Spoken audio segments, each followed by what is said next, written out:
여러분은 혹시 이런 질문을 받아보신 적 있으십니까? 기독교는 도대체 무엇을 믿는 종교인가요? 하나님을 믿는다고 하는데 왜 교회마다 다르게 말하나요?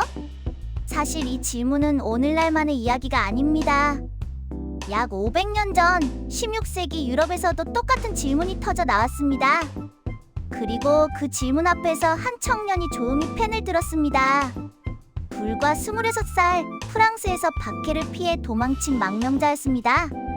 그 청년이 바로 장 칼뱅이었고, 그가 쓴 책이 바로 오늘의 주제, 기독교 강요입니다. 오늘 우리는 이 책을 단순한 신학 고전으로 읽지 않겠습니다. 혼란의 시대의 믿음을 정리해준 지도로, 그리고 지금 우리에게 건네는 메시지로 살펴보겠습니다. 시대의 배경, 왜 이 책이 태어났는가? 1517년 독일의 한 수도사가 교회 문에 95개의 반박문을 내걸었습니다. 바로 마르틴 루터였습니다. 로마 가톨릭 교회는 당시 면죄부를 판매하고 돈으로 성직을 사고 팔았습니다. 루터의 외침은 들불처럼 번졌고 이것이 종교개혁의 시작이었습니다. 하지만 개혁의 열기가 뜨거워질수록 심각한 문제가 드러났습니다. 사람들은 가톨릭은 틀렸다고 외쳤지만 정작 그렇다면 우리는 무엇을 믿는가? 라는 질문에는 누구도 체계적으로 답하지 못했습니다. 이단 사상이 등장했고 극단적인 운동도 나타났습니다. 개혁의 진영은 여러 방향으로 흩어질 위기에 처했습니다. 칼뱅은 이것을 보며 이렇게 생각합니다. 신앙은 열정만으로는 안 된다. 성경에 기초한 체계가 반드시 필요하다. 또 하나의 결정적인 배경이 있습니다. 당시 프랑스에서는 개신교 신앙을 가진 사람들이 심각한 박해를 받고 있었습니다. 국가는 그들을 사회 질서를 무너뜨리는 폭도라고 낙인 찍었습니다. 칼뱅은 이 불의한 오해를 가만히 보고 있을 수가 없었습니다. 그는 프랑스 국왕 프랑스와 1세에게 직접 이 책을 바칩니다. 서문은 국왕에게 보내는 공개 편지였습니다.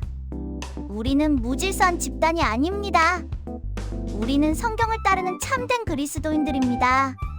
즉, 기독교 강요는 처음부터 두 가지 목적을 품고 태어났습니다. 혼란한 개혁 진영을 위한 신앙의 체계서, 그리고 박해받는 성도들을 위한 신앙 변증서. 저자 칼뱅은 어떤 사람인가? 장 칼뱅은 1509년 프랑스 북부 누아용에서 태어났습니다. 어린 시절부터 총명했던 그는 파리로 유학을 떠나 처음에는 신학을 공부했습니다. 하지만 아버지의 뜻에 따라 전공을 법학으로 바꾸게 됩니다. 여기서 흥미로운 사실이 있습니다. 법학 공부는 칼뱅에게 논리적이고 체계적으로 사고하는 훈련을 시켜주었습니다. 방대한 자료를 분류하고 정리하는 능력, 이것이 훗날 기독교 강요를 쓰는데 결정적인 토대가 됩니다. 1530년대 초 칼뱅은 개혁신앙에 깊이 공감하게 됩니다. 그는 이것을 갑작스러운 회심이라고 표현했는데 성경을 직접 읽으면서 교회의 가르침과 성경 말씀 사이의 근본적인 간극을 발견한 것입니다. 이후 그는 박해를 피해 스위스 바젤로 도망가야 했고 바로 그곳에서 1536년 불과 26세의 나이에 기독교 강요 초판을 완성합니다. 칼뱅은 이 책을 완성하고 멈추지 않았습니다. 죽을 때까지 계속 다듬고 확장하여 1559년 최종판에 이르러서는 초판보다 무려 5배 이상 분량이 늘어난 사건 80장의 방대한 신학 체계서가 완성됩니다. 이것이 오늘날 우리가 읽는 기독교 강요입니다. 이 책은 무엇을 말하는가? 칼뱅은 이 책을 4권으로 구성했습니다. 전통적인 사도신경의 구조, 성부, 성자, 성령, 교회를 따라가며 기독교 신앙 전체를 처음부터 끝까지 설명합니다. 일권 하나님을 아는 지식? 칼뱅은 이 책을 이런 선언으로 시작합니다. 참된 지혜는 하나님을 아는 것과 자신을 아는 것에 있다. 온 우주가 하나님의 영광을 드러내고 있으며 인간 안에도 하나님을 향한 감각, 즉 종교의 씨앗이 심겨 있다고 말합니다. 하늘이 하나님의 영광을 선포하고 창세로부터 그의 보이지 아니하는 것들이 분명히 보여 알게 되나니? 그러나 타락한 인간은 그 빛을 왜곡하고 억압합니다. 그렇기 때문에 우리에게는 성경이라는 확실한 안경이 필요하다고 칼뱅은 강조합니다.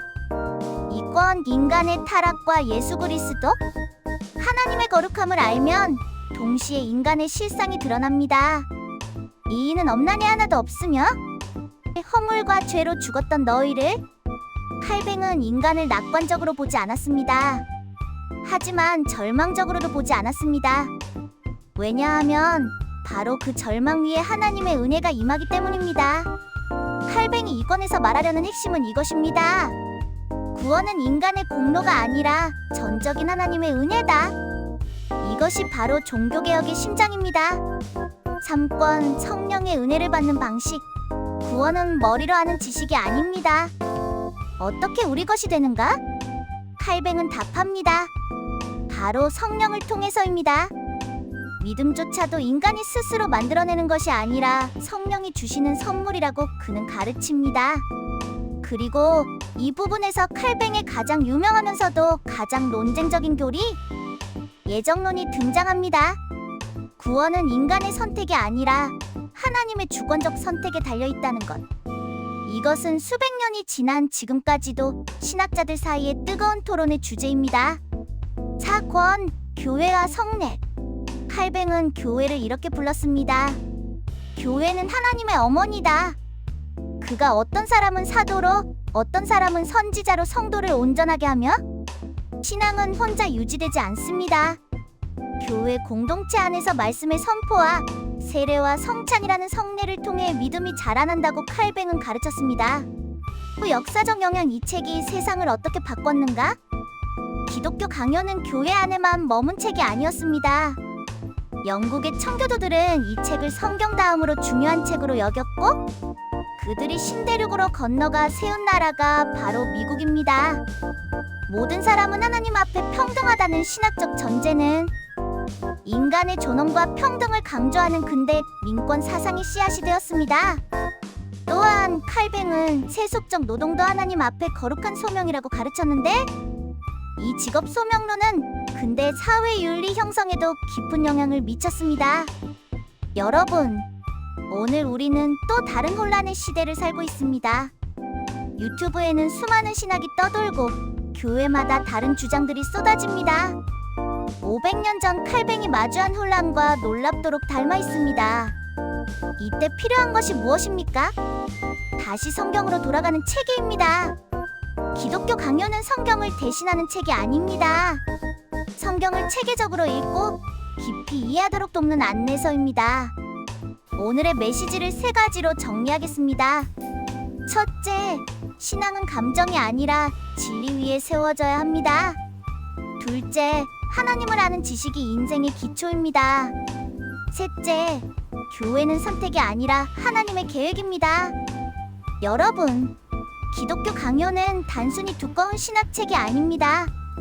혼란한 시대에 박해 속에서 믿음을 지키기 위해 쓰여진 눈물의 기록입니다. 그리고 지금 우리는 다시 같은 질문 앞에 서 있습니다. 나는 무엇을 믿고 있는가? 그 질문 앞에서 칼뱅은 우리에게 이렇게 말합니다. 성경으로 돌아가라. 하나님을 깊이 알라. 그 은혜 위에 서라. 오늘 영상이 도움이 되셨다면 좋아요와 구독 부탁드립니다. 오늘도 주님 안에서 평안한 하루 되세요.